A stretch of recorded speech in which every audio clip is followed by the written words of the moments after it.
நான் தொடவும் மாட்டேன், தொட விடவும் மாட்டேன், தொட்டா விட மாட்டேன், இதுக்கு முன்னாடி தொட்டவனையும் விட மாட்டேன்னு. லஞ்சம் கேட்டா என் தம்பி விஜய் ஆட்சி நடக்குது, என் அண்ணன் விஜய் ஆட்சி நடக்குது, என் மாமா விஜய் ஆட்சி நடக்குது, என் புள்ள விஜய் ஆட்சி நடக்குது சொல்லுங்க என்று சொல்லுகிற அந்த பங்கு இருக்கிறது.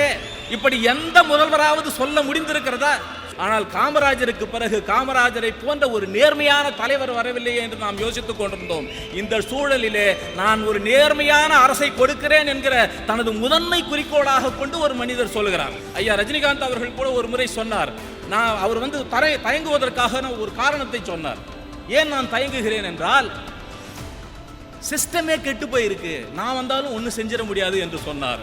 அரசு ஒப்பந்தங்களில் எங்களுக்கு பங்கு வேண்டாம், ஊழல் வேண்டாம், நீங்கள் முழுமையாக அதை செய்யுங்கள் என்று சொல்லுகிற ஒரு ஆட்சியை நாம் பார்த்திருக்க மாட்டோம். லஞ்சம் கேட்டால் லஞ்சம் தர முடியாது என்று முகத்தில் அறைந்தது போல் சொல்லுங்கள் என்று சொல்லுகிற ஒரு முதல்வரை நாம் பார்த்ததில்லை. உதாரணமா பார்த்தீங்கன்னா, இன்னைக்கு ஊழலை எதிர்க்கிற ஒரு அரசு உருவாகி இருக்கிறது. ஊழலை எதிர்க்க வேண்டும், லஞ்சத்தை எதிர்க்க வேண்டும் என்பதை தனது முதன்மை குறிக்கோளாக கொண்ட ஒரு அரசு உருவாகி இருக்கிறது. அதை ஒரு தனி மனிதரால் செய்ய முடியுதோ இல்லையோ, ஆனால் நாமெல்லாம் சேர்ந்து அதற்கு பின்னால் பக்கபலமாக நிற்க வேண்டும். லஞ்சத்தை எதிர்க்க வேண்டும். லஞ்சத்தை எதிர்ப்பதற்கான அத்தனை கூறுகளையும் நம்முடைய இளைஞர்கள் எல்லாம், நம்முடைய சமூக செயற்பாட்டாளர்கள் எல்லாம் செஞ்சீங்கன்னா, ஏன்னா வீட்டுக்கு ஒரு மரம் வளருங்கள் என்று சொல்வது போல, நீங்கள் ஒவ்வொருவரும் லஞ்சத்திற்கு எதிரான, ஊழலுக்கு எதிரான ஒரு அறைகூவலை முன்னிறுத்துங்கள் என்றுதான் நான் இந்த நேரத்தில் கேட்டுக்கொள்கிறேன். ஏன்னா நம்ம ஏறக்குறைய 75 ஆண்டுகளாக நாம் பார்த்து கொண்டிருக்கிறோம். காமராஜருக்கு பிறகு பெரிய அறிவில் சிறந்த தலைவர்கள் வந்திருக்கிறார்கள், சித்தாந்தம் கொண்ட தலைவர்கள் வந்திருக்கிறார்கள், ராஜதந்திரிகள் வந்திருக்கிறார்கள், அரசியல் நிபுணர்கள் வந்திருக்கிறார்கள். ஆனால் காமராஜருக்கு பிறகு காமராஜரை போன்ற ஒரு நேர்மையான தலைவர் வரவில்லையே என்று நாம் யோசித்துக் கொண்டிருந்தோம். இந்த சூழலிலே நான் ஒரு நேர்மையான அரசை கொடுக்கிறேன் என்கிற தனது முதன்மை குறிக்கோளாக கொண்டு ஒரு மனிதர் சொல்லுகிறார். நான் தொடவும் மாட்டேன், தொட விடவும் மாட்டேன், தொட்டா விட மாட்டேன், இதுக்கு முன்னாடி தொட்டவனையும் விட மாட்டேன்னு. அது ஒரு மிகப்பெரிய அறைகூவலாக, எப்படி ஆபிரகாம் லிங்கன் சொன்னாரோ, இந்த government is of the people, for the people, by the people என்று சொன்னது எவ்வளவு புகழ் பெற்றதோ, அப்படி தொடவும் மாட்டேன், தொட்டவனையும் விட மாட்டேன், தொடவும் மாட்டேன் என்று அவர் சொன்ன அந்த சங்கதி இன்னைக்கு சிலிர்ப்பை ஏற்படுத்துகிற ஒன்றாக இருக்கிறது. இதை நான் ஏன் சொல்லுகிறேன் என்றால், கட்சி சார்பற்று வேறு எந்த சார்புமற்று நாம் லஞ்சத்தை ஒழித்து விட, இப்ப நாமெல்லாம் லஞ்சம் கொடுக்கிறதே பார்த்தீங்கன்னா, லஞ்சம் நம்மகிட்ட வாங்குவோம் அதிகாரிகள், ஆனால் அவங்கள பார்த்து நாம கூச்சப்பட வேண்டியிருக்கும். லஞ்சம் வாங்குகிறவன் கூச்சப்படுவதில்லை. ஐயா ரஜினிகாந்த் அவர்கள் கூட ஒரு முறை சொன்னார், அவர் தயங்குவதற்காக ஒரு காரணத்தை சொன்னார். ஏன் நான் தயங்குகிறேன் என்றால், சிஸ்டமே கெட்டு போயிருக்கு, நான் வந்தாலும் ஒன்றும் செஞ்சிட முடியாது என்று சொன்னார்.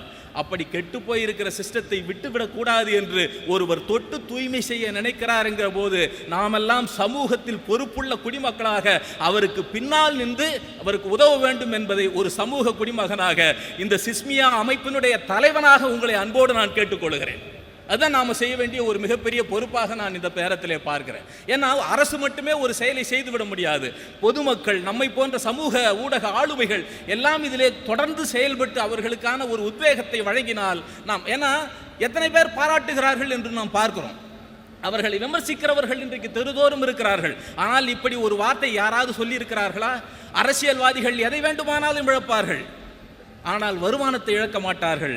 ஆனால் அப்படி கிடக்கிற வருமானம் எங்களுக்கு அவமானம் என்று ஒரு தன்மானத்தோடு ஒருவர் சொல்லுகிற போது, அவருக்கு பின்னால் நிற்க வேண்டியது நம்முடைய கடமை என்று நான் நினைக்கிறேன். ஏன்னா ஒரு வருஷத்துக்கு முன்னாடி பார்ட்டி ஃபண்ட் கேட்காத ஒரு ஆட்சி வரும் என்று நாம் எதிர்பார்த்திருக்க மாட்டோம். அரசு ஒப்பந்தங்களில் எங்களுக்கு பங்கு வேண்டாம், ஊழல் வேண்டாம், நீங்கள் முழுமையாக அதை செய்யுங்கள் என்று சொல்லுகிற ஒரு ஆட்சியை நாம் பார்த்திருக்க மாட்டோம். லஞ்சம் கேட்டால் லஞ்சம் தர முடியாது என்று முகத்தில் அறைந்தது போல் சொல்லுங்கள் என்று சொல்லுகிற ஒரு முதல்வரை நாம் பார்த்ததில்லை. லஞ்சம் கேட்டா என் தம்பி விஜய் ஆட்சி நடக்குது, என் அண்ணன் விஜய் ஆட்சி நடக்குது, என் மாமா விஜய் ஆட்சி நடக்குது, என் புள்ள விஜய் ஆட்சி நடக்குது சொல்லுங்க என்று சொல்லுகிற அந்த பங்கு இருக்கிறது.